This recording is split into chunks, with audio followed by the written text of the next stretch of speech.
ঠাকুর আমাকে বাঁচাও, ঠাকুর আমাকে বাঁচাও, এই বিয়ে বন্ধ করো ঠাকুর, এই বিয়ে বন্ধ না করলে আমি বিয়ের আগে আত্মঘাতী হবো ঠাকুর। রাজার হয়ে খাজনা আদায় কি শুধু জমিদারের কাজ? রাজার হয়ে প্রজাপালন তার কর্তব্য নয়? হ্যাঁ, নিশ্চয়ই কর্তব্য। বুদ্ধিমন্ত তো সে কর্তব্য পালন করে। তাহলে তার জমিদারিতে ব্রাহ্মণ পণ্ডিতেরা যা খুশি তাই বিধান দেন কোন সাহসে? কিন্তু আচার্য আমাকে হঠাৎ এভাবে গোপন তলব পাঠালেন, তাও জগদানন্দের মাধ্যমে আমাকে শুনতে হবে। সমস্ত ব্যাপারটা আমার কাছে কিরকম ধাঁধা লাগছে মা। সত্যি অদ্ভুত মানুষই আচার্য। মাঝে মাঝে এমন একটা কথা বলেন যে তার মানে তক্ষুনি কিছুতেই বোঝা যায় না, অথচ অনেক বাদে ঠিক তার একটা গুরুত্ব বেরোয়। বাহ, তুমি তো বেশ গভীর ভাবে তলিয়ে চিন্তা করতে পারো। নিন, আপনি এবার খেয়ে নিন তো। আরে এসো এসো জগদানন্দ, বসো বসো বসো। দেখো, তোমার আসতে দেরি দেখে আমার বধূমাতা আমাকে আহ্নিক সেরে তবে বসতে বললে, আবার এসব আয়োজনও করেছে। বেশ তো, ছেলের কর্তব্য মেয়ে করেছে, ঠিক করেনি? হ্যাঁ, ও তো আমার ভারী লক্ষ্মী মেয়ে। জানো জগদানন্দ, আমার শিখিমার মুখের দিকে তাকালে না বারবার আমার মেয়ে মান্ডবীর কথা মনে পড়ে। মান্ডবী বেঁচে থাকলে আজ ঠিক ওর বয়সী হতো, ঠিক ওর বয়সী।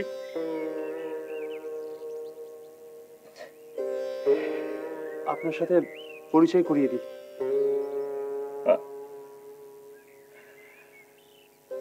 ইনি হচ্ছেন হাকিম খাঁ। গুরুদেব অদ্বৈত আচার্য এনার কথাই আপনাকে বলেছিলেন। হাকিম খাঁ, তোমার সঙ্গে সেদিন মুকুন্দ সঞ্জয়ের গৃহে আমার সাক্ষাৎ হয়েছিল না? মাফ করবেন, সর্দারের হুকুমে তখন আমার আসল পরিচয়টা জানানো উপায় ছিল না। ভাই জগদানন্দ, তোমার পরিবারকে আমার প্রণাম জানিয়ে।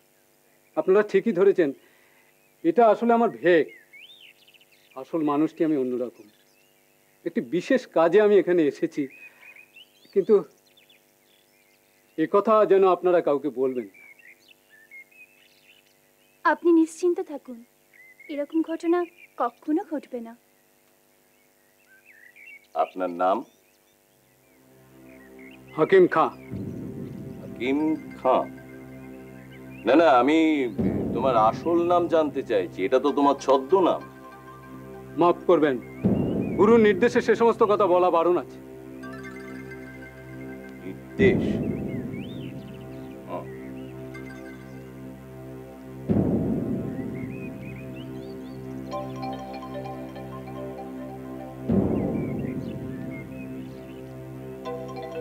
তাহলে তোমাকে আমার সঙ্গে দেখা করতে বলা হলো কেন?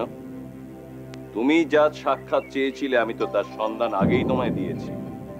আপনি ক্ষুব্ধ হচ্ছেন, কিন্তু প্রভু আমি আজ্ঞাবহ ভৃত্য মাত্র।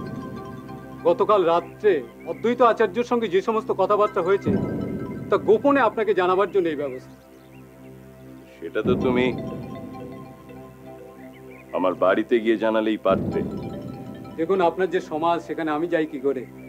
সেখানে কত ছাত্র, কত পণ্ডিতের আনাগোনা।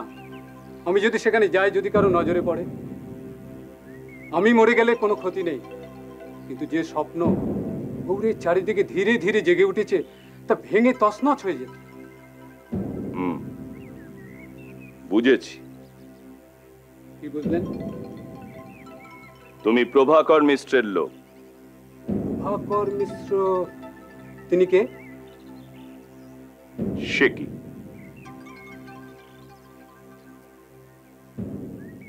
প্রভাকর মিশ্রকে তুমি চেনো না? না। তুমি সত্যি করে বলো তো, তুমি আমার কাছে কি বলতে এসেছো? দুটি বিষয় আপনার সঙ্গে কথা বলতে এসেছি। বলো। প্রথমত, অদ্বৈত আচার্যের শান্তিপুরের বাড়িতে বিশ্বম্বরের একবার ঘুরে আসা নিতান্ত জরুরি। দ্বিতীয়ত, বিশ্বম্বরের শিক্ষা সম্পূর্ণ করার জন্য এক ভক্ত কিছু অর্থ দিয়েছেন, সে অর্থের সঠিক ব্যবহার আপনাকে করতে হবে। সঠিক ব্যবহার আমাকে? কার আদেশে? আদেশ কেন বলছেন? এটা অনুরোধ। বেশ, কিন্তু কার অনুরোধে? অদ্বৈত আচার্য।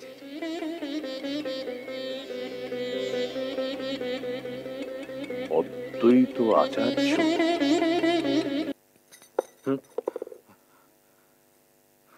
হযরতের মন আজ কোথায়? বলছি কোথায় আছেন আপনি? খোয়াবনামায়? কেন? এই তো বেশ খুঁটিয়ে খুঁটিয়ে তোমার সাজ দেখছি। সে সাজ আপনার মনে রং লাগিয়েছে বলে তো মনে হচ্ছে না। এ কথা কেন বলছো? এই যে গজ্জায় কোনাকুনি, তাকে আপনি আগের চালে নৌকা ভেবে সোজা চার পায়ে গিয়ে দিচ্ছিলেন। তারপর বেচারা মতি বিবিকে নাকি খুব বকাঝকা করেছেন আপনি আজ। তোমার বাপের বাড়ির খবর জানতে চাও,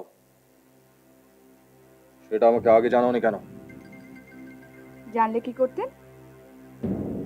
আমার বাপকে আপনি চৌদলে পাঠিয়ে নিয়ে আসতেন। আরে দাঁড়া দাঁড়া, যাবার হলে আমিই তোকে বলবো। হযরত, মতি বিবি আমার খুব বন্ধু, জানেন? ওকে আপনি বকাঝকা করলেন, আমার খুব কষ্ট হয়। আচ্ছা বলুন তো এবার কি হয়েছে? খবর পেলাম যে সুবুদ্ধি রায়ের বড় তরফ ওই সুধা দিদি। হ্যাঁ। তাকে তো আপনি চেনেন? বিলকুল চিনি, বিলকুল চিনি। আর তিনি আমাকে ওরা সহ্যও করতে পারেন। কি হলো, আসলে কেন? কি আশ্চর্য মিল দেখুন। উনি আমাকেও দু চোখে দেখতে পারতেন না, তাই তো আমার স্বামীর ঘর করা হলো না এই জীবনে। আর দেখো, সেই জন্যই তোমার সঙ্গে আমার দেখা হলো। তিনি তো 16 দাঁড়ের নৌকা করে কাল দুপুর নাগাদ পৌঁছেছেন তার বাপের বাড়িতে। তা নিয়ে আমাদের গৌড়ের সুলতানের দাবায় মন নেই কেন? বিশ্বাস করুন হযরত, আমি বেগম সাহেবাকে কিছু বলিনি। এই তোর দোষ মতি বিবি, তুই কখনো সত্যি কথা বলতে পারিস না। যা পালা, এক্ষুনি হয়তো সুলতান তোর গলাটাই কেটে দেবে। আরে এক সময় তো তোকে বেশ সুন্দর দেখতে ছিল, এখানে পাচার হলি কোথা থেকে? সে 3 যুগ আগের কথা হুজুর। আমি ইরানের মেয়ে, তৈমুরলং আমাদের শহর লুট করে আমার মাকে তুলে এনেছিল। তারই এক সিপাহ সালারের মেয়ে আমি, জন্ম আফগানে।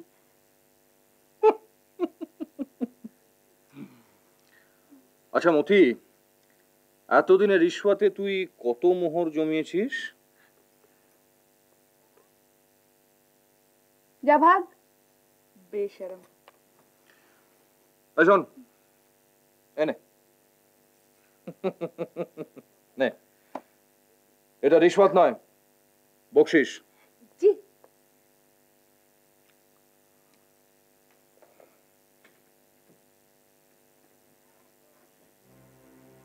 সুধা রানী,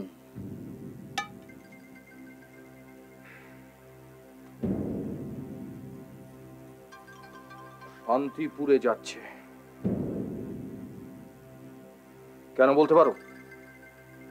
কেন আবার? আমায় নিয়ে নিশ্চয়ই অধিকারের সঙ্গে ঝগড়াঝাটি হয়েছে তাই।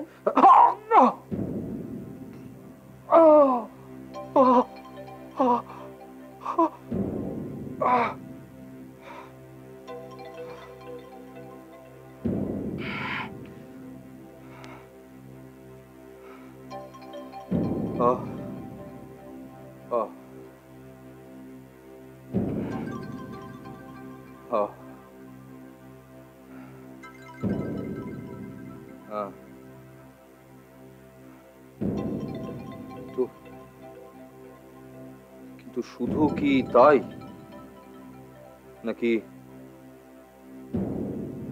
এটা অজুহাত? এই কথা বলছেন কেন?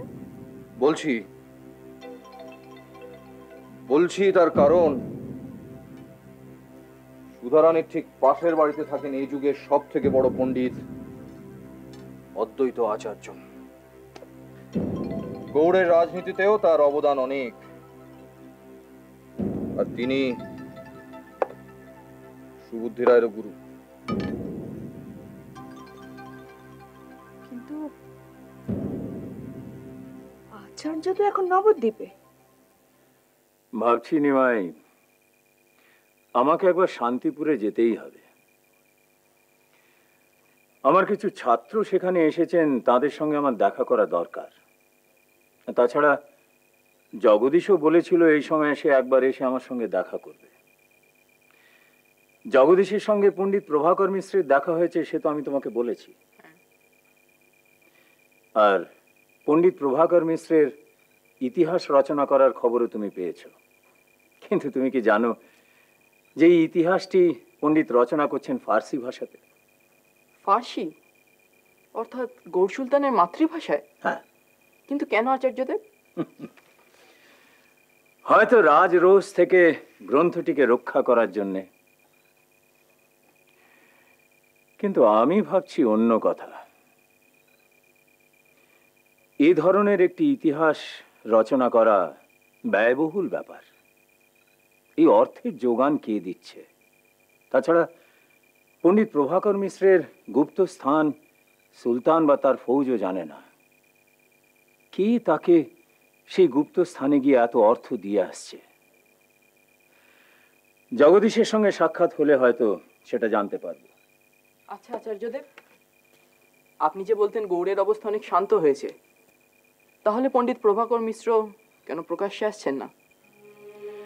হয়তো এখনো তিনি কোনো বিপদের ঝুঁকি নিতে চাইছেন না, সেই জন্য। কেননা যে হাবশিরা তার চতুষ্পাঠী পুড়িয়ে ছাই করে দিয়েছিল, তারা এখনো গৌড়ের বুক থেকে নির্মূল হয়ে যায়নি। তাদের রোষ তুষের আগুনের মতন এখনো ধিকি ধিকি করে জ্বলছে, এবং তার থেকে নতুন বিদ্রোহ বা নতুন রক্তপাত হওয়া কিছুই আশ্চর্যের নয়। গৌড়ের সুলতানি হাবশিদের কেন সম্পূর্ণভাবে নির্মূল করতে পারছেন না? চেষ্টা করেছিলেন, অনেকাংশে সফলও হয়েছিলেন। গৌড়ের রাজ দরবারে গুরুত্বপূর্ণ পদগুলিতে সজ্জন ব্যক্তিদের তিনি নিয়োগও করেছেন। কিন্তু তার প্রাসাদের রক্ষণাবেক্ষণের দায়িত্বে এখনো সেই হাবশিরাই রয়ে গিয়েছে। কাজেই তারা যদি আবার নতুন করে কোনো গোলযোগ বাঁধাতে চায়, তাহলে বিপদের আশঙ্কা থেকে যায় বই কি। তবে সুলতান হোসেন শাহ বুদ্ধিমান লোক, তিনি নিশ্চয়ই সেদিকে দৃষ্টি রেখেছেন।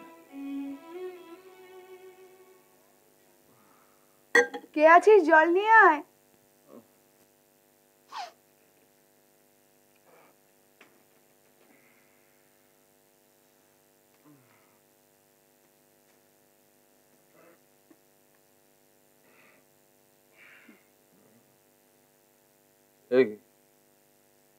এ তো মতি নয়। হযরত আমি আনার, মতি বিবি তো রাতে থাকে না হুজুর, আমি তো থাকি। আচ্ছা, এই শোন, শোন, তুই পান সাজতে পারিস? বালাই ষাট, ও কেন পান সাজতে যাবে? আমি কি মরে গেছি? তোমার পান আর গান এই এই দুই তো মশগুল বাংলার সালতানাত।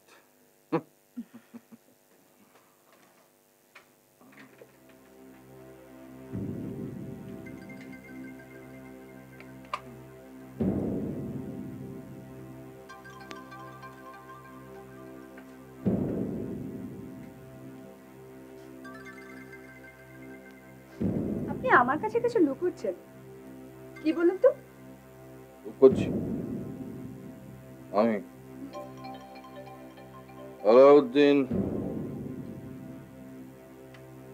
হুসেন শাহ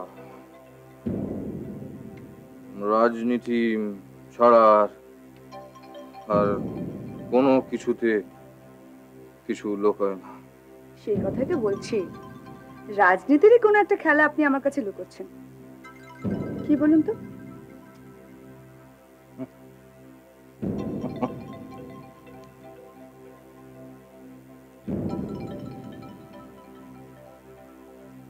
কামতাপুর চেনো?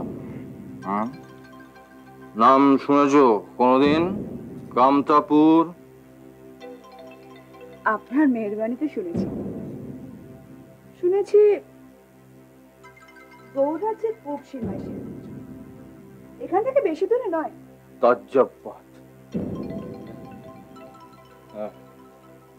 তুমি জানলে কি করে? আপনাকে আমি আগেই বলেছি, আমি আমার বাবার কাছ থেকে কিছু দূর পড়াশোনা করেছি। আমি জানি কামতাপুর পাহাড়ি রাজ্য, সে রাজার অনেক হাতি।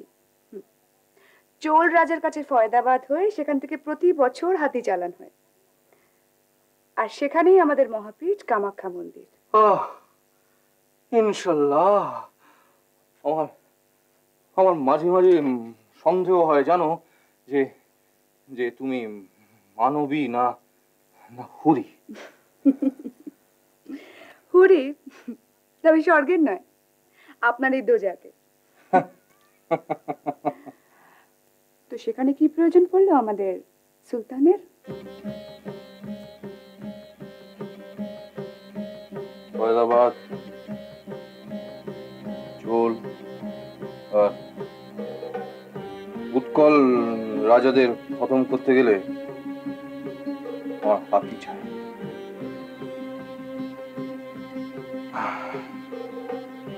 অনেক অনেক অনেক হাতি। ওই ওই চোল রাজার গজপতি উপাধিটা আমি উপড়ে নেব।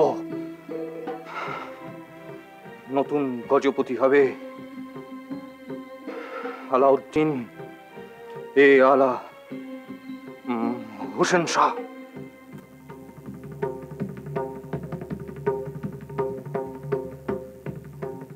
কামতা রাজ্য আপনার আগে চাই? শাবাশ। ফৌজ নিয়ে কামতাপুরে আমি যাব, তুমি যাবে আমার সঙ্গে? এখন তো আপনি মাসনাদ ছেড়ে, গৌড় ছেড়ে কোথাও যেতে পারেন না।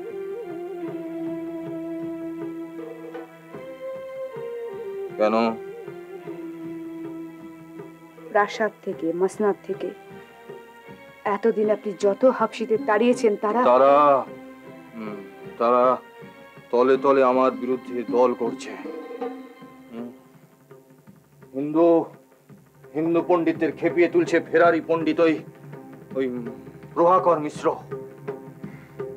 গৌড়ের সীমান্ত এখনো সুনির্দিষ্ট নয়। দক্ষিণে দক্ষিণে ওই বদর ডাকাত আর গৌড়ের মধ্যে মেঘাই ডাকাত আমার খাজনা লুট করছে। মক্কা থেকে এখনো আমার আমার নামে সনদ আসেনি। এই তো, আর কি বেশি বেশি বলবে তুমি? হিন্দু রাজার গল্প শুনেছি, গৌড়ে নাকি এক হিন্দু রাজা আসছে, তার উত্থান নাকি নবদ্বীপে।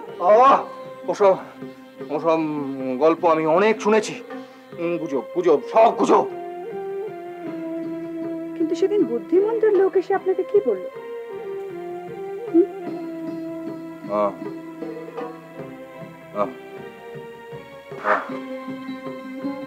সত্যি তো, আমি তো নবদ্বীপে আমার কোনো চরকে পাঠাইনি। তাহলে নবদ্বীপের জমিদার বুদ্ধিমন্তের কাছে আপনার যে লোক চর পরিচয় গিয়েছিল সে কি? জানি না, আমি কিচ্ছু জানি না। আমি শুধু জানি যে যে আমার কামতাপুর চাই, চাই। আপনার আপনার বড় ছেলে নুসরাতকে পাঠান না সেখানে, সে তো বেশ লায়ক হয়ে উঠেছে এই বয়সে। দুটো ভালো সেনাপতি দিয়ে তাকে পাঠান। গৌড়ের সুলতান হওয়ার তার কতটা যোগ্যতা আছে তার তো একটা প্রমাণ চাই।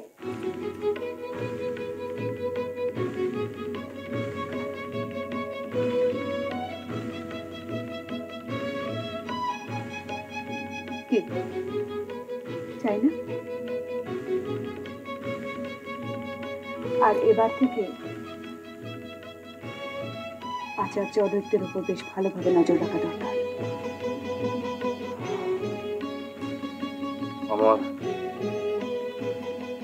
আমার দোজাখের পরি, সত্যি কি চাস তুই? আজ থেকে বিশ্বম্ভর আমার তোলে প্রধান পড়ুয়া।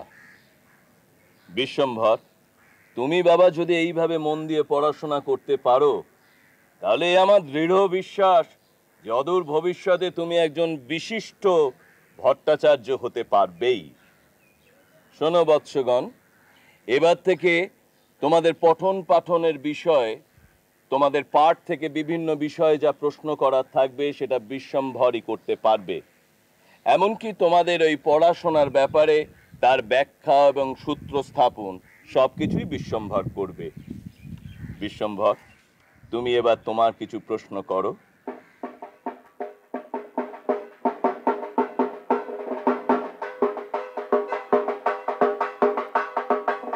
কৃষ্ণদাস, দেখো তো বাইরে কিসের শব্দ হচ্ছে এত?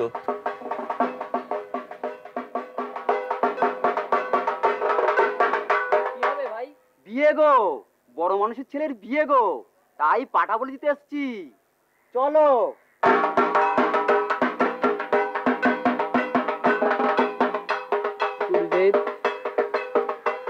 কি দেখে এলে বাবা কৃষ্ণকান্ত? আগে কায়স্থ পাড়ার কার ছেলের যেন বিয়ে, তাই মা কালীর কাছে পাঠা বলি দিতে যাচ্ছে। হরে কৃষ্ণ, হরে কৃষ্ণ, হরে কৃষ্ণ। এই তো জগৎ, এই তো জগৎ সংসার। অসৎ সঙ্গ, অসৎ পথ ছাড়া মানুষ আর কিছুই এখন বোঝে না। সমগ্র বিশ্ব যেন হরিভক্তি শূন্য হয়ে যাচ্ছে। বসো বাবা কৃষ্ণকান্ত, বসো।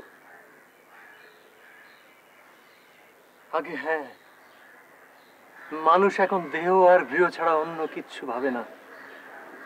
মিথ্যা সুখেই এদের আনন্দ আর আগ্রহ। এদের দেখলে ঘৃণা হয়। না মুরারি, ঘৃণা নয়, ভালোবাসা চাই, ভালোবাসা। জীবনের মধ্যে মানব জীবনই তো সর্বশ্রেষ্ঠ। মানব জীবনই ভোজনের উপযোগী। তাই দেবতারাও মানব জীবন প্রাপ্তির ইচ্ছা প্রকাশ করেন। এসব এসব তুমি কি বলছো? ঠিকই বলছি ভাই। আমরা যখন এই মানব জীবন পেয়েছি, এসো না সবাই মিলে শ্রীকৃষ্ণের ভজনা করি, তাকেই ডাকি। তিনিই সব রক্ষা করবেন। জীবহিংসা, মানুষে মানুষে এই ভেদাভেদ সব তিনিই দূর করবেন। ওগো, কই কোথায় গেলে গো? ও শান্তির মা, শান্তির মা। কি হয়েছে? পাড়া মাথায় করছো কেন? হয়েছেটা কি? দেখো দেখো দেখো, দুয়ারের বাইরে কে দাঁড়িয়ে দেখো। কে এসেছে? কোন রাজপুত্রকে মেয়ের বিয়ে নেমন্তন্ন দিয়ে এলে শুনি? যত অলপ্যে কথা, বড়গিন্নি এসেছেন। মুকুন্দ সঞ্জয় ভট্ট আশীর্বাদ পাঠিয়েছেন গো। আহা, আগে বলবে তো। এই রোদ্দুরে বাইরে খিড়কির দরজায় দাঁড়িয়ে আছেন। ওরে, কে কোথায় আছিস? আসন পাত, উলু দে, শাক বাজা।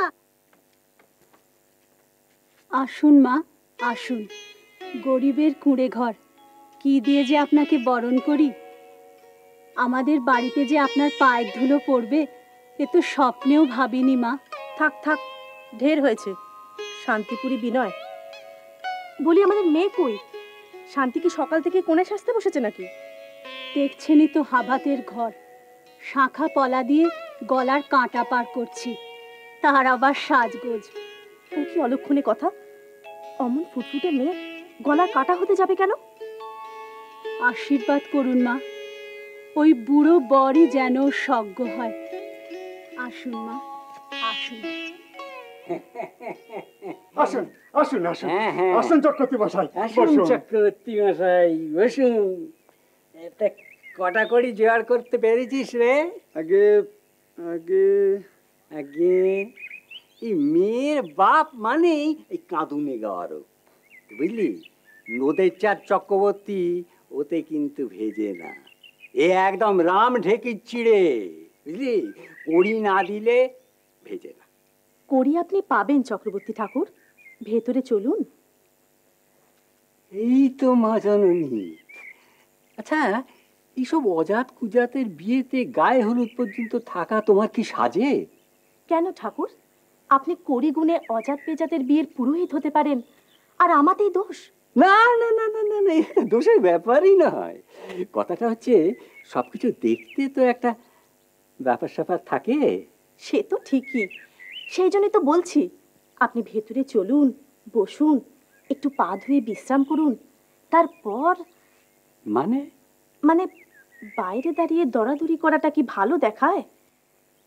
দেখো মা, তোমার একটা সামাজিক মর্যাদা আছে, আর সেই জন্যেই আমি এতক্ষণ এত সব কথা সহ্য করেছি। কিন্তু বিপ্রশ্রেষ্ঠ ব্রাহ্মণের এত অমর্যাদা করো না, নইলে নইলে আপনারা যা যা করতে পারেন আমি সব জানি। কাজ কি অত কথায়? এই রইল আপনার দু কড়ি।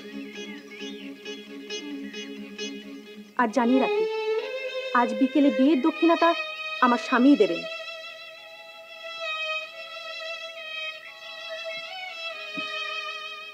হঠাৎ মুকুন্দ সঞ্জয়ের প্রাণে সুরেশ্বরের কন্যার জন্য এত দরদ কেন? অপরাধ নেবেন না, আসলে জন্মস্তক মা জননী শান্তিকে বড় ভালোবাসেন কিনা। তাই নাকি? তা তোমার মা জননীর বিয়ে হয়েছে তো মেরে কেটে 5 বছর, তার আগে তো উনি ওই যশোরের কোন চুলোয় থাকতেন। তা তিনি তোমার মেয়েকে জন্মস্তক কি করে চিনলেন? স্বপ্নে? গেল যা, আবার দু চোখের ঝর্ণা খুলে বসলি। বলি এমন করে কাঁদলে তোকে সাজাবো কি করে রে? আরে মুখ পুরি, তোকে তো কেউ হাত পা বেঁধে জলে ফেলে দিচ্ছে না। চলেই তো গিয়ে পড়ছি, এমন বিয়ে হওয়া থেকে ডুবে মরা ভালো ছিল। কতবার তোকে বলছি, তবু তুই আমার উপর ভরসা রাখতে পারছিস না। কি করে ভরসা রাখবো বলো তো দিদি? তুমি চাইলেই তো আর পুরোটা জোয়ান হয়ে উঠবে না। হতেও তো পারে। বলছেন কি দিদি? সকাল থেকে কিছুই তো মুখে দিলেন না মা জননী। এও স্ত্রী মানুষ, এরকম পেট খালি রাখা কি ভালো? বললাম জল মিষ্টি আনিয়ে দি, আমাদের ছোঁয়া তো খেতে বলিনি। তুমি কিছু খেয়েছো? ও মা, শোনো কথা, মেয়ের বিয়ের দিন মাকে কি কিছু খেতে আছে? তাহলে আমি বা খাই কি করে? আপনার সঙ্গে কথায় আমি পারবো না, সেদিকে আপনি পাকা গিন্নি। আরো অনেক ব্যাপারেই আমার কাজ একেবারে পাকা, সে প্রমাণ তুমি পাবে সন্ধেবেলা। চলি রে শান্তি, আমি আশীর্বাদ করে যাচ্ছি, তোর কার্তিকের মতো বড় হবে।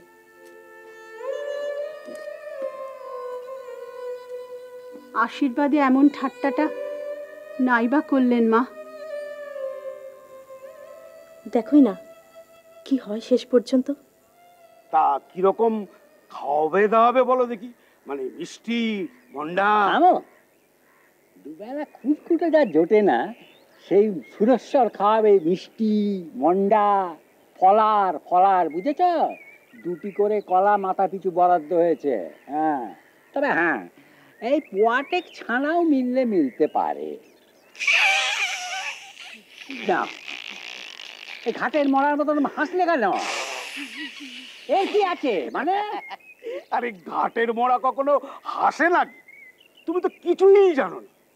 আচ্ছা বলো তো, আজ সকালে যখন ওই গায়ে হলুদ করাতে গেলে তখন কি কি দেখলে শুনি? ছোট লোক, ছোট লোকের বাড়ি, আর কি দেখবো? তো হ্যাঁ, একটা বিচিত্র জিনিস দেখেছি। কিরকম কিরকম? আমাদের মুকুন্দ সঞ্জয়ের গিন্নি সকাল থেকে সুরেশ্বরের বাড়িতে মজুদ রয়েছে, বুঝলে? আমাকে চ্যাটাং চ্যাটাং কথা শুনিয়ে দিল। কেন কেন, তুমি কি পাকা ধানে মই দিয়েছো? না না, তা নয়, আমি একটু ওই চেনা পাওনা নিয়ে দরাদরি করছিলাম, তা হঠাৎ দেখি উনি ওই কড়িটা চাঁত করে ফেলে দিল। বেশ ঝাঁঝালো মেয়ে।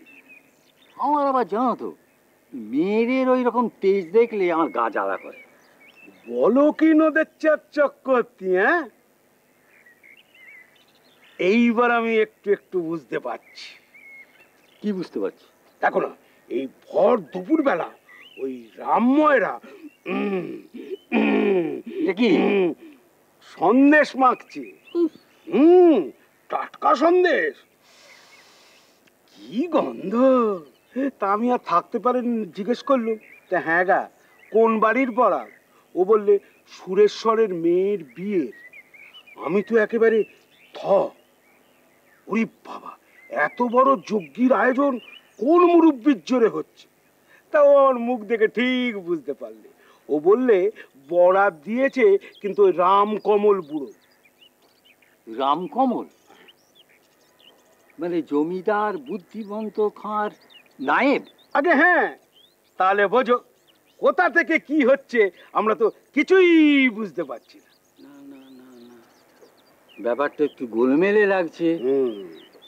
শোনো, তুমি ব্রাহ্মণ সমাজকে সবাইকে এখানে জড়ো করো তো, একটা আলাপ আলোচনা করতে হবে। আর এদিকে আবার লগ্ন ধেয়ে আসছে, তুমি যাও।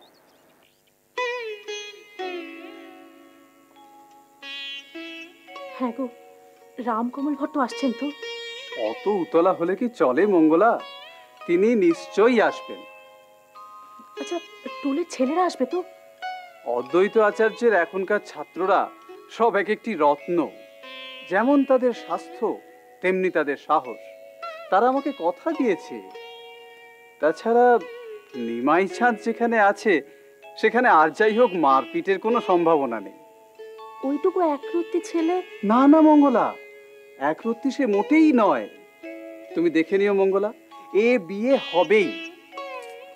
হ্যাঁ গো, তোমার অনেক দেরি হয়ে যাচ্ছে, তুমি চলে যাও। হ্যাঁ, আমি যাই। শোনো, সব ঠিকঠাক মিটে গেলে আমি পালকি আর পাইক পাঠিয়ে দেব, তুমি তখন এসো।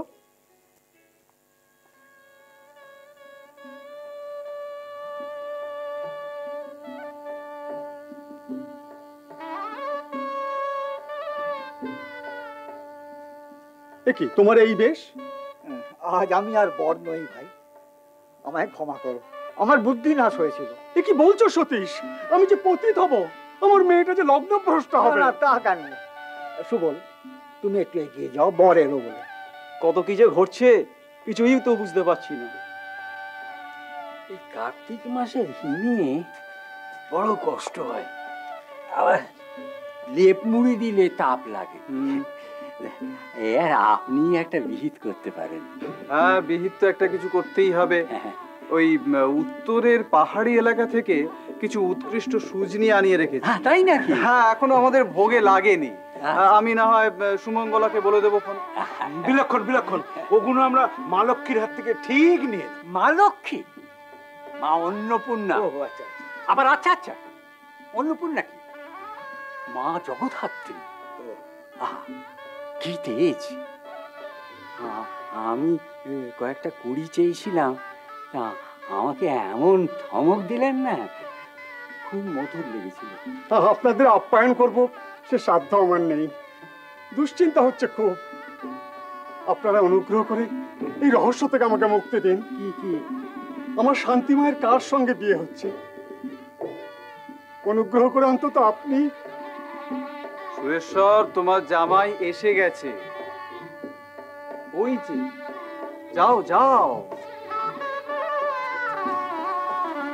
এসো এসো বাবা, এসো।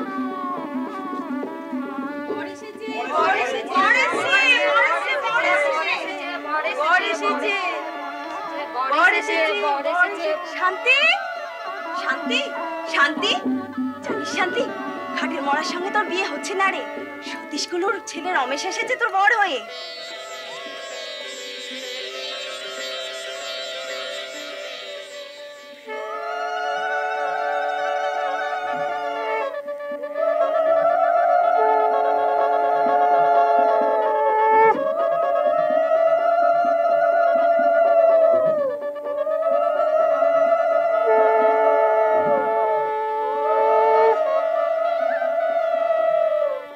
করে যে এই অসম্ভব কাণ্ড ঘটলো আমি তো কিছুই বুঝতে পারছি না।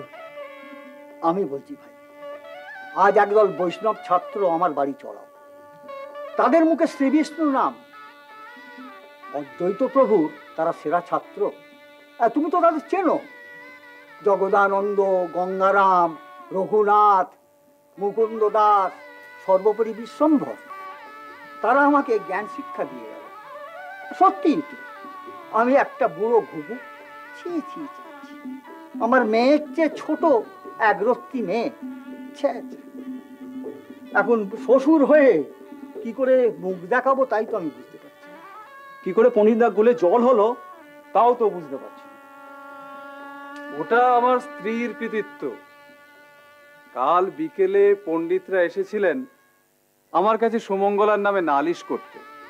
তা সুমঙ্গলা তাদের প্রচুর পরিমাণে খাইয়ে তাদের প্রত্যেককে একটি বড় ছাদা বেঁধে দিল। উৎকোচেই তো সন্তুষ্ট বাংলার সন্তান।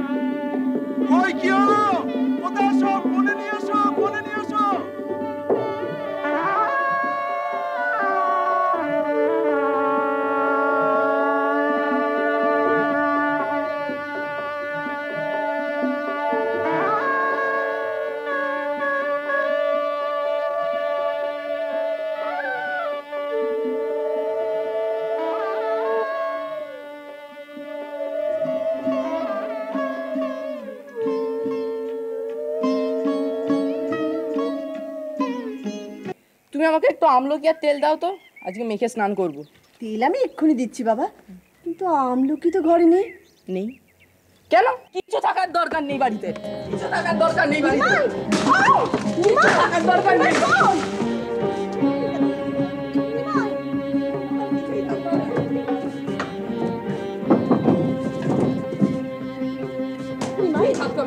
বাবু, কি হয়েছে গো?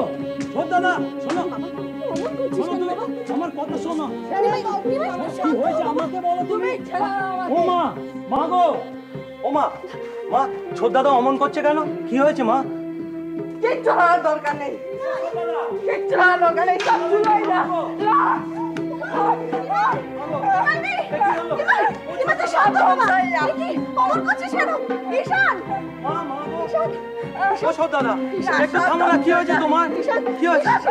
মালা নিয়ে আয়, চন্দনটা ঘষে দি। আনছি মা।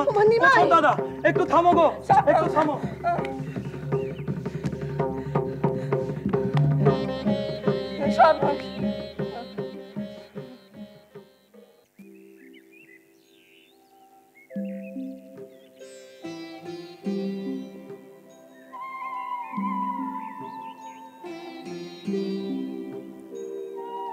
নিমাই, নিমাই, নাও বাবা তোমার মালা, চন্দন, তেল, আমলকি। যাও বাবা, খুশি মনে গঙ্গা স্নান করি, গঙ্গা পুজো করো। মা থাক বাবা, তুমি যা ফেলেছ ভেঙেছ তা তোমার বালাই নিয়ে বিদেয় হলো। তুমি মোহমুক্ত হলে বাবা। নাও, খুশি মনে গঙ্গা স্নান করি, গঙ্গা পুজো করো। নাও।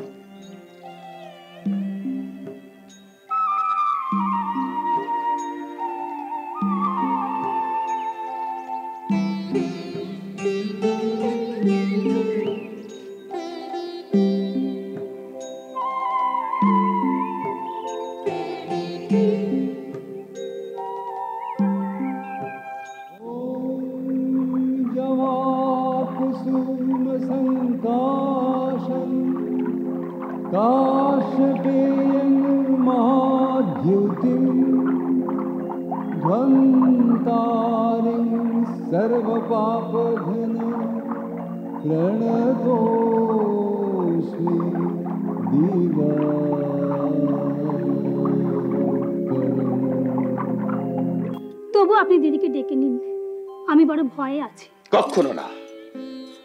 যে নিজের ভুল স্বীকার করে না এবং নিজের সব কাজ সেরা কাজ বলে প্রমাণ করতে চায় সে ক্ষমার অযোগ্য। আমি সুধাকে ছাড়বো না। কি জানে তোর এই প্রতিপণ্ডিতের নামটা ছিল? কে? স্মৃতিকণ্ঠ বাগচি, তাই তো? সে আপত্তি বা গেল কথা?